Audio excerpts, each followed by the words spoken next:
गुरुजी, संवेदनशीलता का गुण क्या है? संवेदनशील इंसान की पहचान किन विशेष गुणों से होती है?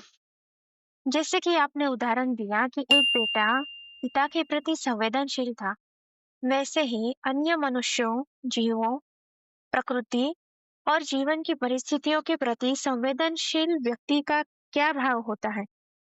और यह संवेदनशीलता भावुकता और आसक्ति से किस प्रकार भिन्न है?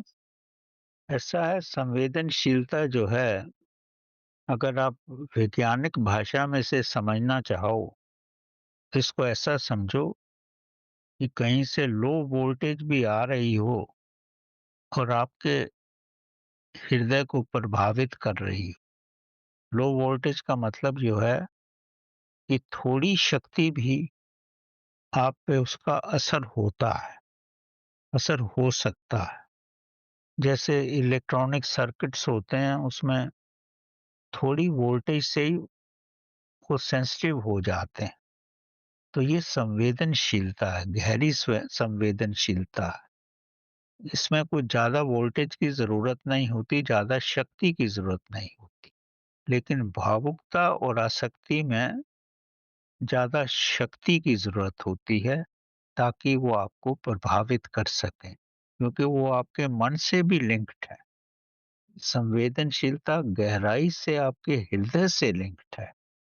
आप अब पशुओं के प्रति भी बड़े संवेदनशील हो सकते हैं, क्योंकि अगर आप ये महसूस करो, अगर आपकी आत्मिक अवस्था इतनी बढ़ गई है, आपकी चेतना का इतना विस्तार हो गया है कि आप अपनी चेतना और पक्षी की चेतना को भी एक समझने लगे हो, तो आपको पक्षी के प्रति भी उतने ही संवेदनशील हो जाओगे।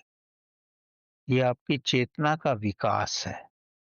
अब परमात्मा जो है, अगर आप परमात्मा के प्रति एक रहते हो, परमात्मा के साथ आपका सामंजस्य रहता है, तो परमात्मा हर क्षण आपकी मदद करता है, आप इसको महसूस करते हो, आप उतने संवेदनशील हो जाते हो।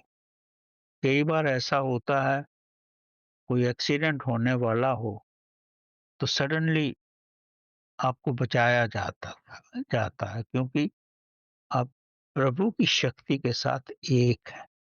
ये संवेदनशीलता है प्रभु के प्रति, और प्रभु ही हर तरफ आपकी मदद करता है, और तभी पॉसिबल है जब आपकी चेतना का विकास हो गया हो।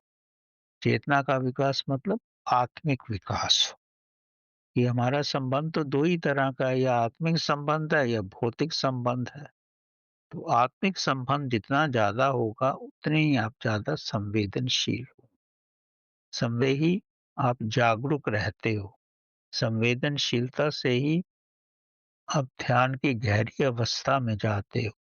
आप साक्षी का अनुभव करते हो। वो संवेदनशीलता, वो भावुकता या भौतिक अवस्था नहीं है। कभी भी आप ध्यान की गहरी अवस्था में जाओ, तो आपको आभास होगा कि मेरा साक्षी कहाँ पर है, और साक्षी से जो किरणें निकल रही हैं, वो कैसे प्रभावित कर रही। अब कोई सद्गुरु इतने महान हो जाते हैं, वो अपने पास कोई तीर कमान भी नहीं रखते, लेकिन उनकी संवेदनशीलता इतनी ज़्यादा होती है कि उस संवेदनशीलता से अगर वो एक पक्षी को भी देखें ऊपर, और दिल में धारणा हो कि ये गिर पड़े, मतलब मर जाए या गिर पड़े, तो गिर भी पड़ता है। ये चेतना की महान अवस्था है, और ऐसा होता है।